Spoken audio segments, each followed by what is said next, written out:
wabarakatuh. Dengan saya Divisa Fitri. Di sini saya akan menjelaskan tentang pengertian surat berharga. Surat berharga adalah sebuah dokumen yang diterbitkan oleh penerbitnya sebagai pemenuhan suatu prestasi berupa pembayaran sejumlah uang, sehingga berfungsi sebagai alat pembayaran kepada pihak-pihak yang memegang surat tersebut, baik pihak yang diberikan surat berharga oleh penerbitnya ataupun pihak ketiga kepada siapa surat berharga tersebut dialihkan. Surat berharga adalah surat pengakuan utang, wisel, perseorangan terbatas, saham, obligasi, sekuritas kredit, atau setiap derivatif dan surat berharga, atau kepentingan lain atau suatu kewajiban dari penerbit dalam bentuk yang lazim diperdagangkan dalam pasar modal ataupun pasar utang. Surat berharga adalah sepucuk surat yang bernilai uang, serta memberikan hak kepada pemegangnya atas apa yang tercantum di dalamnya. Dalam surat berharga ini mudah dan dapat diperdagangkan. Penjelasan selanjutnya akan diterangkan oleh rekan saya. Sekian dari saya, Divisa Fitri. Terima kasih. Assalamualaikum warahmatullahi wabarakatuh. Nama saya Nadia, nomor induk mahasiswa 142-19051. Saya akan melanjutkan pembahasan dari rekan saya sebelumnya, Devi. Di sini saya akan membahas mengenai fungsi dari surat berharga. Yang pertama yaitu sebagai alat pembayaran.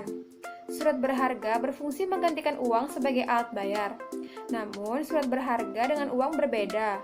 Jika uang adalah alat pembayaran yang sah dan secara resmi diterbitkan oleh pemerintah dan wajib bagi setiap orang menerima uang yang diajukan sebagai alat bayar di suatu wilayah negara. Sedangkan surat berharga dapat ditolak jika pihak penerima meragukan kredibilitas penerbitnya dan meragukan surat berharga tersebut dapat diuangkan. Kedua yaitu sebagai alat pemindahan hak tagih. Selain dapat berfungsi sebagai alat bayar, surat berharga dapat juga berfungsi untuk menggantikan hak tagih. Hak tagih yang dimiliki oleh satu pihak dapat dialihkan kepada pihak lain dengan cara pengalihan atau endorsement. Dan instrumen yang digunakan dalam pengalihan tersebut adalah surat berharga. Ketiga yaitu sebagai surat bukti hak tagih. Setiap pihak yang memiliki surat berharga berarti yang bersangkutan memiliki hak tagih sampai surat berharga tersebut dapat dicairkan atau diuangkan. Sebab pemegang atau pihak yang memiliki surat berharga mempunyai hak tagih terhadap surat berharga yang dimilikinya kepada pihak penerbit surat berharga yang dimaksud. Assalamualaikum warahmatullahi wabarakatuh. Perkenalkan, nama saya Nurana, NIM 142.19.038. Kali ini saya akan menyampaikan materi tentang contoh-contoh surat berharga. Jadi surat berharga itu ada 4. Yang pertama, cek, wesel, biljet giro, dan yang terakhir adalah sertifikat deposito. Selanjutnya yang saya akan jelaskan ada 2, yaitu cek dan wesel. Jadi yang pertama adalah cek. Cek berasal dari kata bahasa Prancis yaitu cek yang kemudian diserap dalam kata bahasa Inggris dan Belanda. Menurut Kamus Besar Hukum, surat cek adalah suatu perintah yang ditujukan kepada bank untuk membayar sejumlah uang yang tertulis dalam surat itu dan merupakan alat pembayaran suatu perintah tanpa syarat dari nasabah kepada bank yang memelihara rekening giro nasabah tersebut untuk membayarkan sejumlah uang tertentu kepada pihak yang disebutkan di dalamnya atau kepada pemegangnya. Lalu untuk syarat-syarat formal cek menurut pasal 178 KUH Dagang, yang pertama adalah nama cek harus termuat dalam teks. Kedua, perintah tidak bersyarat untuk membayar sejumlah uang tertentu. 3. Nama pihak yang harus membayar atau tertarik. Keempat, penunjukan tempat di mana pembayaran harus dilakukan. 5. Pernyataan tanggal beserta tempat cek ditarik. Dan yang terakhir adalah tanda tangan orang yang mengeluarkan cek atau penarik. Kemudian ada istilah cek kosong. Jadi cek kosong itu adalah surat cek yang ditarik oleh pemegang rekening suatu bank dan ketika diajukan kepada bank, pembayarannya tidak ada atau tidak cukup. Pengaturan cek kosong diatur di dalam Undang-Undang Nomor 17 Tahun 1964 tentang larangan penarikan surat cek kosong. Berikut ini saya lampirkan beberapa contoh dari cek tersebut.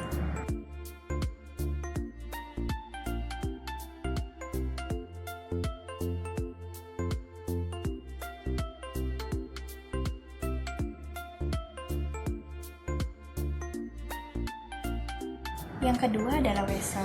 Wesel adalah surat berharga bertanggal dan menyebutkan tempat penerbitnya yang merupakan perintah tanpa syarat oleh penarik untuk membayar kepada pihak pemegang atau ditunjuk oleh pemegang tersebut.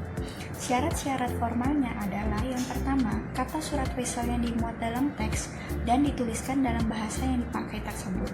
Yang kedua, perintah tanpa syarat untuk membayar sejumlah uang yang tertentu. Ketiga, nama tertarik. 4, tanggal pembayaran. 5, penempatan tempat pembayaran. 6, nama orang kepadanya atau kepada orang yang ditunjuknya wesel tersebut harus dibayar. 7, tanggal dan tempat wesel ditarik atau diterbitkan. 8, tanda tangan penerbit. Lalu kita masuk ke jenis-jenis wesel.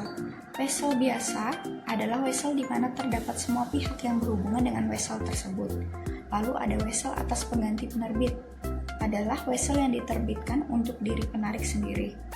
Lalu wesel atas penerbit sendiri adalah wesel yang diterbitkan oleh penarik tetapi pihak tertarik adalah pihak penarik itu sendiri.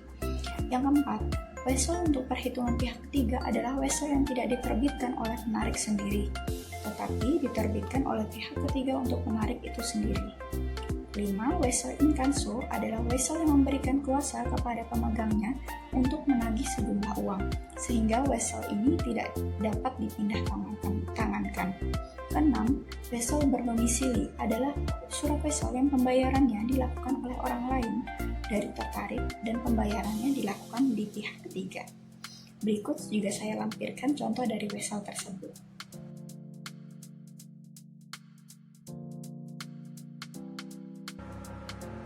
Selanjutnya, dengan saya Rahma dengan NIM 1421954. Di sini saya akan menjelaskan tentang macam-macam surat berharga beserta pengaturannya di dalam KUHD.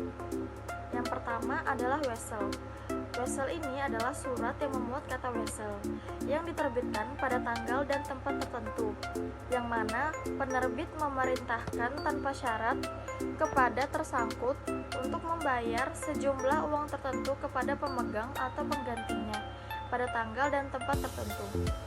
Wesel sendiri diatur di dalam buku 1, titel ke-6, bagian pertama sampai dengan bagian ke-12 KUHD. Yang kedua adalah surat sanggup. Surat sanggup adalah surat tanda sanggup atau setuju membayar kepada pemegang atau penggantinya pada hari bayar. Surat sanggup diatur dalam buku 1, titel ke-6, bagian 13 KUHD. Yang ketiga adalah cek. Cek adalah surat yang memuat kata cek, diterbitkan pada tanggal dan tempat tertentu, dengan mana penerbit memerintahkan tanpa syarat pada bankir untuk membayar sejumlah uang tertentu kepada pemegang atau pembawa di tempat tertentu. Nah, cek sendiri diatur dalam buku 1, titel ke-7, dalam bagian ke-10 KUHD. Yang terakhir adalah kwitansi atas tunjuk.